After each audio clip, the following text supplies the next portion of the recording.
Welcome everybody to Ask Al, and I have a special guest here, Maureen Cardoso, and together we're going to answer a few questions. Welcome everyone. Okay, so let's start with the first question. As a medium, how do you know when your guides are about to speak through you? And are there any signals or concrete sensations that confirm that they are there? Well, first of all, as a medium, there's a certain sensitivity that arises when your gift of mediumship opens. And that sensitivity allows you to feel the presence of spirits and angels close to you. And therefore, when they come close, you can feel their condition. Their condition is a condition of love. You can feel the atmosphere changing. It expands in this condition of love. And then often I'll sense their personality, who is there, and they will give me an answer as to who is there. They'll identify themselves, and sometimes they'll even say what they want to speak about. Very nice, thank you. Would you say that the sensation of love could also be felt as peace or as joy, or what would you give description to as far as love? The divine love, and that's the love we're talking about here, I think it defies description. It's a sense of a love that's higher than any other love. I've lived a fairly long time on this earth, and I've experienced a love between man and wife, a love father and child.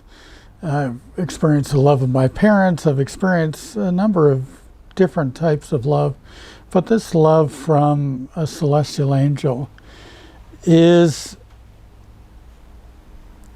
of a different quality that unless you experience for yourself, you probably would wonder what that is. And I unfortunately can't describe it in such detail that you would recognize it. If I say it is a love like none other, I think some of you would recognize that statement. Beautiful. Thank you, Alan. I think you indicated expansive. It's a very expansive state. Expansive, and it goes without. The atmosphere feels expansive. Yeah, beautiful. Yeah. Thank you. So the next question is, when you're receiving divine love into your soul, are there any physical sensations that you are aware of?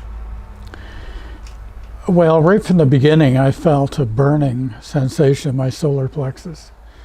It was odd. It felt as if I had an ulcer, that there was something wrong with my stomach, because it had a real physical burning response. And that continued on for a number of years, actually, and sometimes it reappears. But now it's a sense of warmth and pleasure, actually, in your solar plexus area, and a sense of excitement that comes from that inside of you, that comes from deep inside of you. It's like the soul is recognizing that condition of love, that blessing of love, and it's jumping for joy. Beautiful, beautiful. And I would say for myself, because it's changed over time, where my first real recognition was a warmth that I felt in my chest, and I just knew, oh, this is what is divine love. And it was something that I couldn't get enough of in that particular next few days. And then there's various experiences, but one that I had most recently was this. It was almost like I could feel this and see this golden light just beaming down onto my chest. But as I allowed that love, or what I see, that golden light to come close, to just keep entering, what it was doing, what I realized, it was opening my heart. And then eventually what I experienced was this stream to go deeper into me, which I recognize, oh, that is the love that has made its way into that little crack. and the sensations of the depth of recognizing and having the experience of my soul. And so it was beyond the mind, it was beyond the heart, it's in that deep essence of myself. So there's varying degrees, even as, you know, we've been doing this for a very long time, but there's varying degrees on various days, depending our own condition. In the beginning, I sensed there was a tube that connects me with God and my soul. So that tube extends to God in prayer.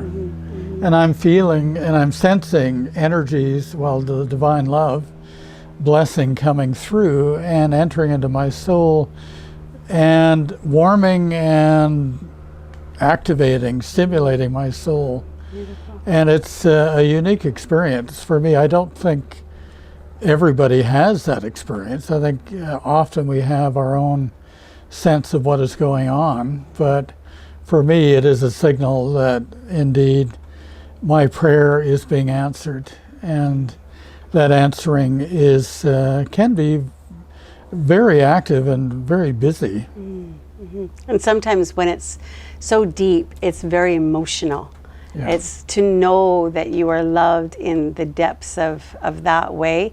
For me, anyway, it creates a lot of flow of my tears. Yeah. And also you feel love for everybody. Yeah, yeah. That expansive love, it just radiates out. It's a joyful sense of here I am in the universe, and that my place in the universe is filled with love. Beautiful. And it's beautiful, it's exhilarating, and it's memorable. It doesn't happen all the time, but when it does, boy, I look forward to those moments. You're very free, and there's no inhibitors that are saying, oh, shouldn't love this or can't open to that. It's very free and beautiful. It's a different experience when the soul's love is activated in your consciousness. Yeah. Wonderful. Okay, let's move to the next question. Can you give some examples that provide evidence of divine love in a soul? So not everybody can feel that inflowing. So how do we know that I do carry this love in my soul? I have been blessed with that love. In the beginning, when I found out about divine love, I felt joy. I felt excitement. And that didn't last till this day, 50 years later, but that is one bit of evidence. There's a sense that something is happening that doesn't have any tangible explanation for it. It's a feeling that all is right within, and that the journey that one is taking in prayer and with divine love is one that activates different perceptions and ideas and feelings that weren't there before. And so it's adding to your consciousness, it's adding various perceptions and experiences, especially in prayer. And that is, to me, a signal that the divine love is active. Of course, having the angels come close, to me, that's another signal that they're there because of the law of attraction, because you've asked for this great gift from God, and in asking, you are stimulating and activating the laws of attraction and bringing the angels close. And also there's differences in attitudes, and there's less of a tendency to judge and to react in negative ways.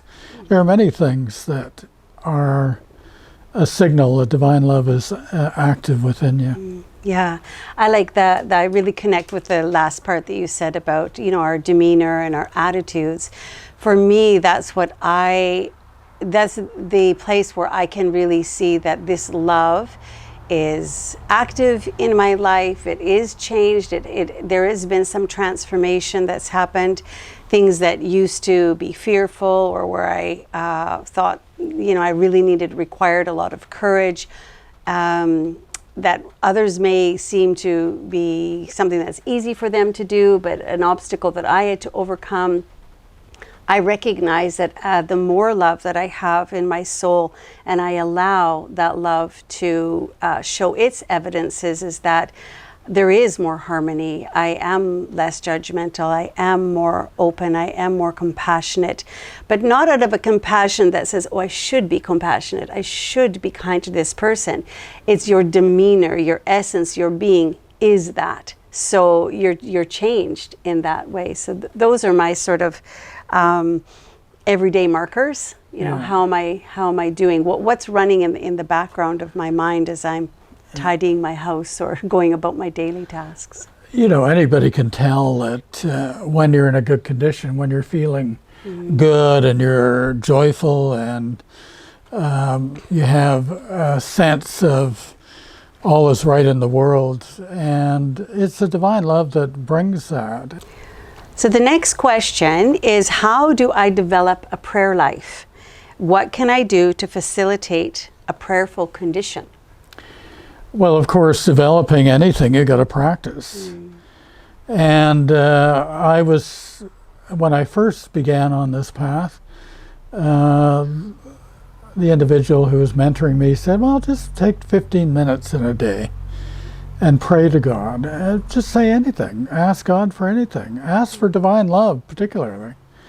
And do that consistently. Do it every day. And I used to do it every morning before I went to work. And boy, did I see a difference in how my day went if I started out in prayer. And then I expanded the time. It was 20 minutes and then 30 minutes. And now that Gina and I are retired, we actually spend every morning for an hour in prayer. And that has been very helpful. But it is applying the simple need to be in prayer and doing it in a consistent way and doing it daily. Beautiful. And yeah, I would agree. I think, you know, when we're doing something new, it's like exercising a muscle. So we have to sort of exercise this prayerful muscle. And as we begin to experience these changes, it really ignites a desire. So when that desire is there, then, you know, that makes it easy for us to want to continue to go into prayer. So that has also helped me. I find praying with other people also has a significant benefit for my own prayerful life. Of course, I'm also praying daily on my own, but when you pray in groups, it is also something that ignites your prayer life as well. And the second part to that question was, what can I do to facilitate a prayerful condition? It is setting the time. I think it's very important to be in a place that's quiet. There's no interruptions. I have a chair I like to pray in. That environment, that physical environment, helps to set the tone. I also play music, and I played the same music over and over again for 30 years. So Gina and I joke that it's like Pavlov's dog. You know, once you sort of turn it on, you're into the prayer mode, because that music sets the scene. And of course, not being distracted, not having others around you who are distracting or noisy, not having your mind distracted by various concerns of the day or overall concerns of your life, but being there with a clear mind and with the intention of being open and receiving the gift of divine love and receiving guidance. All of those things are important. Yeah, beautiful. And I would just add, as far as creating that condition, to even look at, how am I living my life? Does it support a spiritual condition, a condition of light, because that will also have bearing on what you bring into that time when you sit. So how am I living my life? And that changes over time as we become more soulfully aware, more spiritually aware. These things can change, but I always put consideration to how am I living my life? What do I have going on? If things are distracting, then that's going to affect my ability to be in a really open, sincere, pure state of longing. I absolutely agree. The conditions that you live in, the conditions that you create in your life, it's not just sitting in that one spot for prayer. It's every step, every breath is creating the condition that will inform your prayer life. Yeah, wonderful. Okay, our next question. What do you think are the greatest obstacles to prayer? We may have covered that. Well, as I've said before, that your thoughts. What are your intentions? What is your reaction to life? How do you go about living your daily life? How are you in your relationships with others? Are you loving? Are you bringing light? Are you wanting to bring light? Are you wanting to be peaceful? Are you wanting to be in harmony? Because we have all the information we need to conduct a harmonious life. There are books written, there are messages given, etc. There's all kinds of angles and approaches to teaching us how to be in harmony with our creation, how to live with the laws of love and express the laws of love in our life. So these things, if they're applied, will open up the avenue, the possibilities of receiving copious amounts of divine love. But if we contradict those laws, if on one hand we're praying for divine love and on the other hand, we're argumentative and difficult and we're obsessed with material things and we're very judgmental and we get all wound up with political affairs, etc., etc. There are many, many, many avenues of putting obstructions to our prayer life and our soul's opening to God. Because the more you fill your brain with all of these situations, conditions, and thoughts, the more difficult it is to penetrate those things and go deeper into the soul. Beautiful. And you were speaking, just to go back a little bit, how to be in harmony and are we loving to others and this sort of thing. I think probably everything has bearing on how we see ourselves.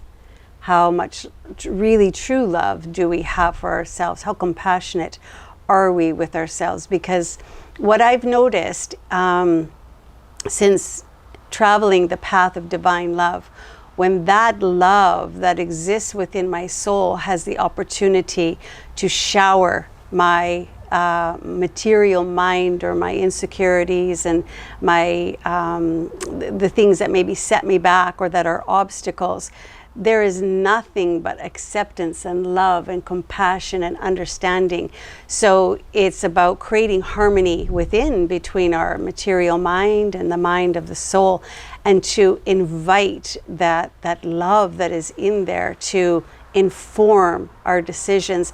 And when we really experience the love of the soul that is different from our natural love, that for me is very, very inspiring, because there's a different quality of love that exists within me that I can make more and more room for as I continue to transform. So. And going back to the other question, what is evidence of the divine love in your soul? Well, this is the most important piece of evidence. When we start loving ourselves, that is indication of being in the harmony of divine love. And that love that we have for ourselves is not a conceited love. It's not narcissistic love, not that kind of love. It's something else. It's where you truly accept yourself and you truly thank God for creating you and appreciating what God created.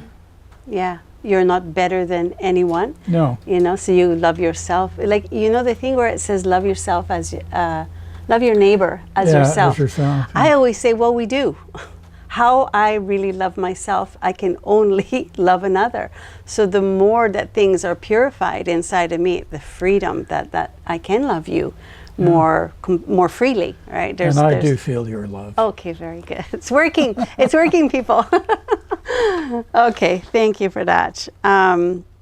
When you talk to God, are you speaking from your mind or your heart? Well, I think when anybody starts in prayer, in other words, talking to God, they start with their mind because that's all they know. Yeah. You know, there's a yearning in the soul, and that yearning is there always. And I think it's in everybody in the world.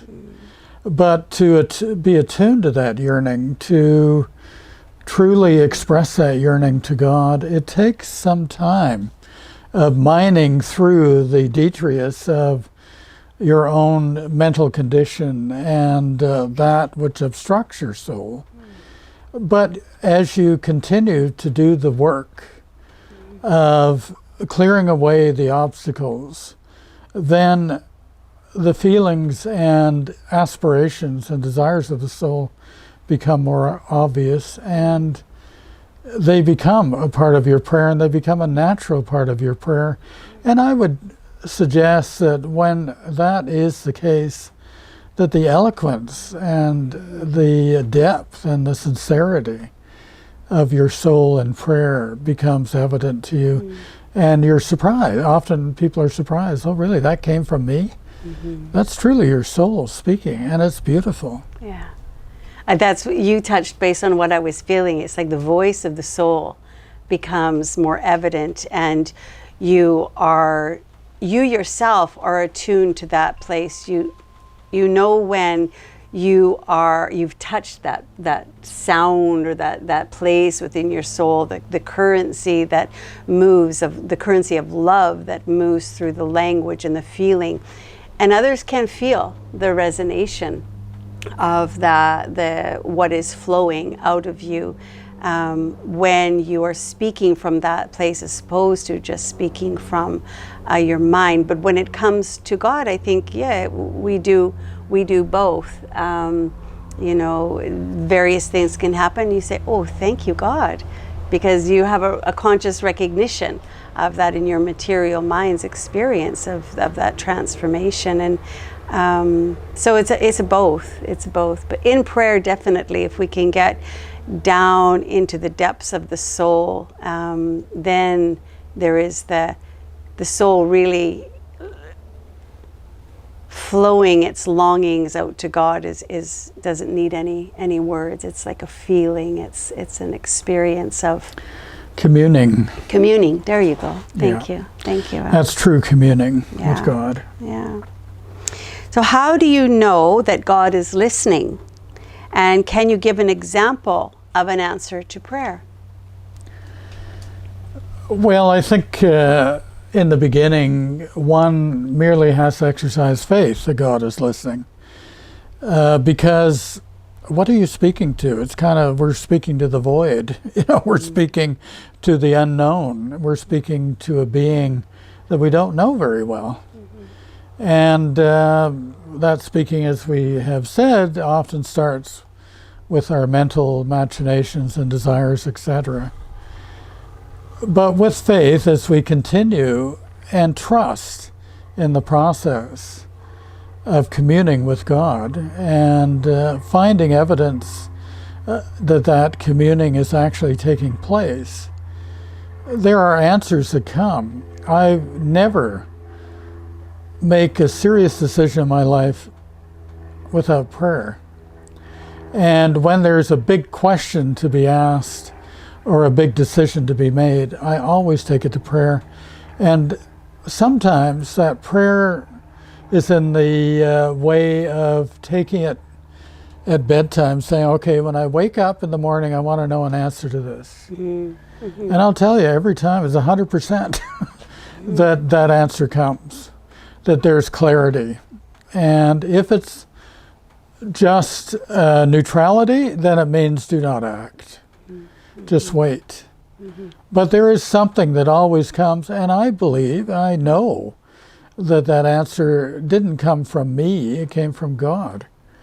And it was guidance. Yeah. And that's what we're seeking in our prayers with God. We want to be guided, we want to be shown the way, we want to be inspired towards the way. And I know God always gives us the option to choose, but God will also show us what we're choosing. Wonderful. And so do you feel that you're hearing directly from God, or are our guides and angels like an intermediary to that? I don't think it's one or the other. It's an amalgam of the two. So the feelings I get, I think, are from God. I think that's the soul responding to God. Now, the information, if I get a vision or some even spoken words, that can often be our angel friends speaking to me, and that can be quite specific. So it's a combination, you get the feeling of God being close and his divine love flowing, etc., and that expansion, upliftment that comes. But you also get the benefit of angels that have walked this earth and understand the human condition and can communicate on the level and the way that we understand because of our human condition. Lovely, lovely. And I would say for me, it is a matter of faith. And when you have that faith, it's like a knowing, and to trust in that knowing, the guidance that flows, or I know to go here, I know to go there. So for you've been giving really concrete evidence on asking for sort of specific things in your life that you are wanting answer to. So I think those are really beneficial. And I guess for me, there are definitely concrete answers and evidence there. But more than anything is I carry a knowing. I carry the faith that, okay, if this has come to me, it's for me, because I've learned to be less mindfully seeking my path, and that's, I guess, you come to that at a stage in your life. But I would say my faith has deepened in a way that there's a knowing that what is happening, how my life is unfolding, it's all meant to be, and I just keep moving with that. So it's less concrete than what you've been Well, giving. there's a rightness to your guidance. Exactly. Yeah. And sometimes that rightness actually is your mind misinterpreting what the guidance is. And you'll find that out soon enough if you're going in the wrong direction. But still that feeling of what I consider confirmation of guidance comes in that soul knowing that this is the right thing. And before that, before the guidance comes or before the prayer is answered, often there isn't a feeling of knowing. And that's why you ask the question, because you want to know. And as I said, sometimes the neutrality comes in where it's not the right time to know the answer. But that most often you do get an answer, or at least sometimes it's just simple as wait, or simple as be patient, or simple as go ahead and try it. It could be even just simple things. Yeah, I like that about the guidance. Because we have to try. How else will we be able to discern, what is guidance if we don't make that effort and say, oh, okay, and they tweak it maybe just a little bit left or a little bit right, and as far as the bigger picture, that's in more alignment and more in harmony. So, thanks, Al. Next question. Why have you dedicated your life to receiving the gift of divine love and teaching it to others? Once I found out about divine love, I thought, this is it. And I think this happens for a number of people. They just know it in their gut that this is it. So I found out when I was very young. I was 22 years old and living the life of a 22-year-old and all the distractions that come with that life. And but I was always a seeker. I started seeking when I think the earliest I remember is around age 14. I started reading things. I read about Edgar Cayce. I read this guy named Lobsang T. Rampa, who landed up to be a butcher in Brighton, just writing these little short books and making money off it. But he wasn't who he said he was. But anyway, I found it inspiring. And I read Ram Dass, and I read this, and I read that, and I read Seth, and etc. And then I came into a thing called Jore, and I was quite involved with that, which is like a healing modality. And then I heard about divine love, and my mind actually rejected it. Said, oh, because the person who shared this said, oh, there's no reincarnation and this and that. And the next thing I thought, oh, I guess there is reincarnation. My mind was very incensed with this idea that what I was thinking wasn't true. So I tested that thoroughly. It took me a couple of years to really clear up all those questions. But I don't know, what was the question? So why have you dedicated your life to? Oh, why have I dedicated my life? Yeah. Well, once I cleared up those questions, then I thought, I want to share this with the world. I was very gung-ho about this. I want to share it with the world. So I was part of a very dedicated group of divine love seekers. We got together in prayer, what we called a circle. And there was a medium there, and we would get messages from the angels and all of that. So Jean and I both were very dedicated to that.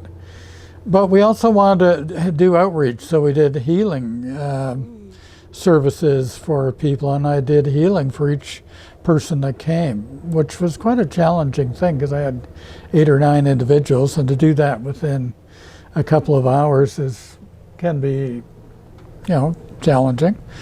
And then we moved into doing circles and speaking. We spoke at our spiritualist church, and we spoke at other venues, and now we're doing what we're doing now, and we're traveling around the world doing this, and it's been a wonderful ride, but it's been progressive. We started out very small, very simple, and worked up to what we're doing now, and I don't think we're at the end of it either. I'm sure there's more to come. More to come, for sure, for sure.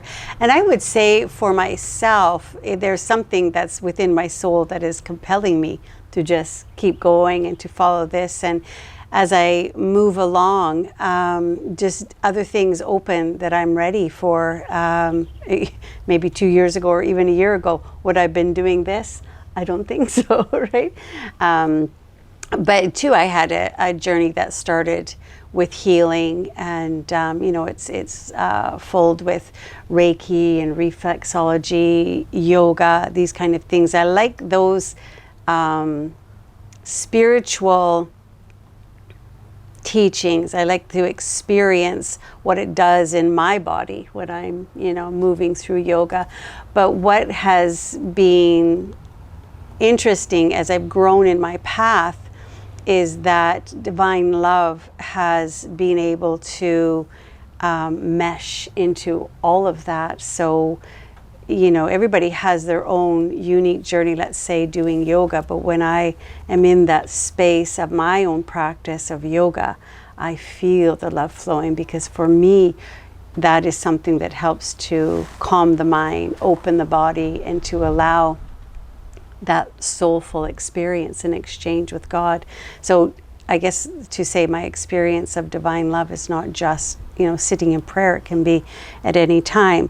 So I feel this real compelling from my soul to help people to come to understand within themselves their own soul, their own knowing what that is. So that feels really fulfilling to me in helping people through their obstacles and that kind of way. That's how it's being demonstrated to me in the sharing of that. So we're all unique, right? The last question that we have is, do you have any advice for beginners to help them accelerate their journey to the soul? Read Paget.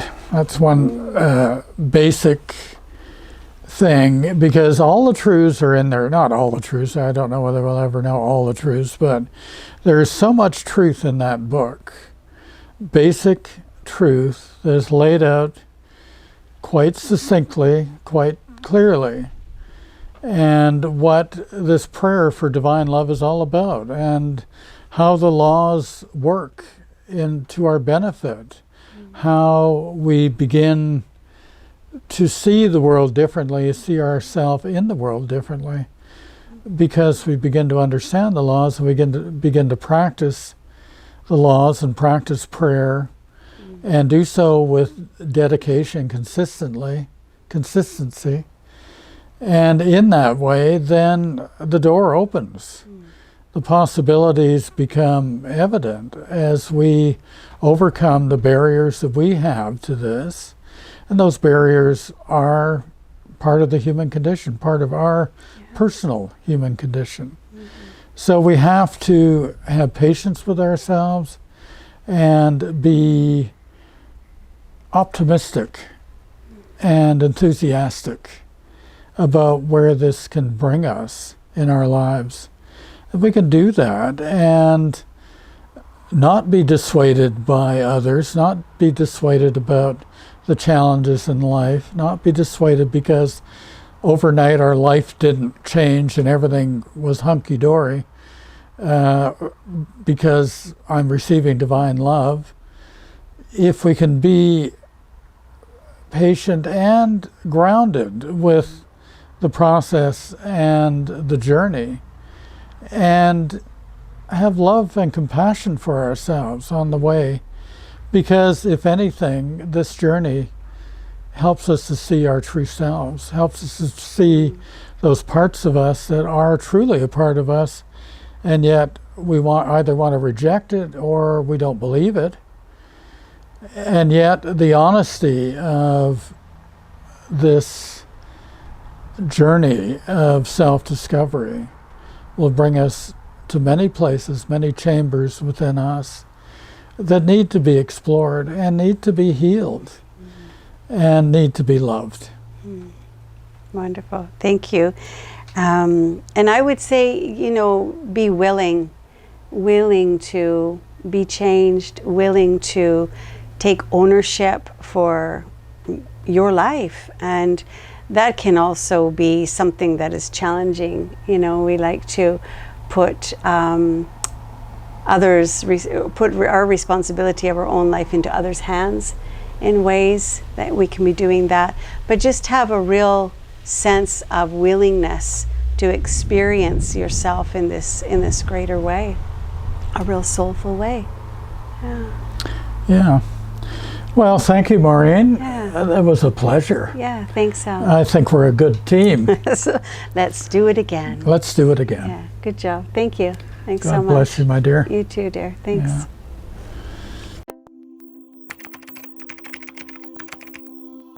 Yeah.